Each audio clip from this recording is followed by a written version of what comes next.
हाया गतिके बिथाङा दाख्लै थांनाय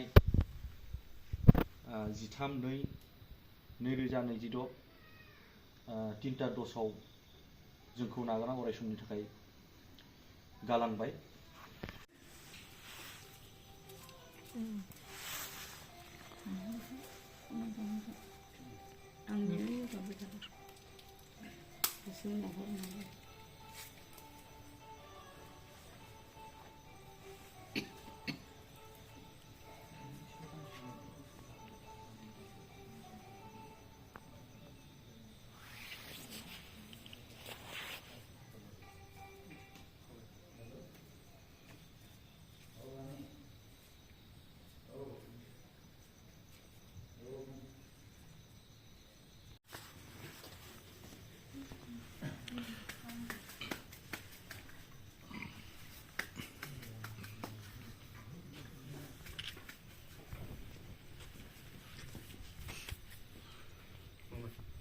खुलुमनाय थाबाय। गिबियावनो जोङो दिनै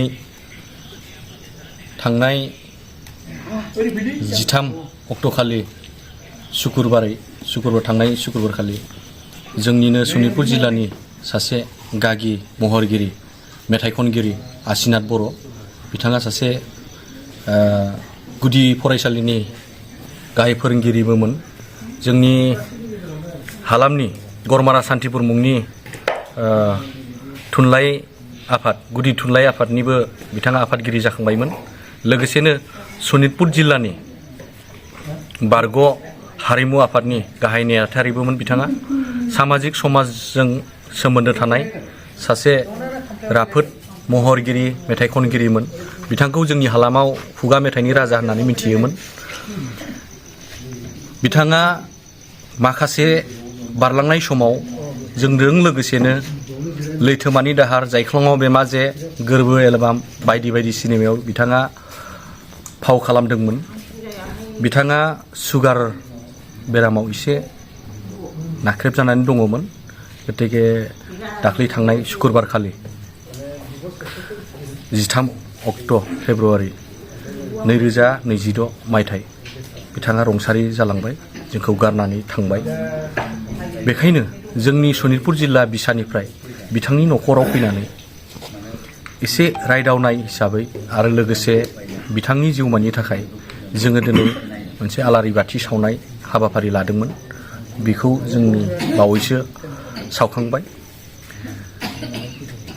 जों खहा जायाखै नङा, जोंहा जाबाय। बेबायदि सेन्टिमेन्ट थानाय मानसि आरो बेबायदि बिखेखै महरगिरिफोरनि थाखाय जोंहा एसे खहा जादों एबा गोबां खहा जादों।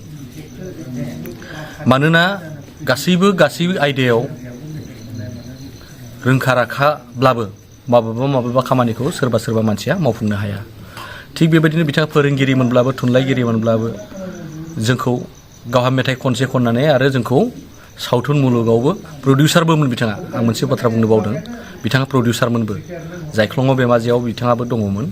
गतिके बिथांमोनबायदि महरगिरिखौ खोमानांनानै जोंनि सनितपुर जिल्लानिफ्राय जोंहा खहा जाबाय आरोखि।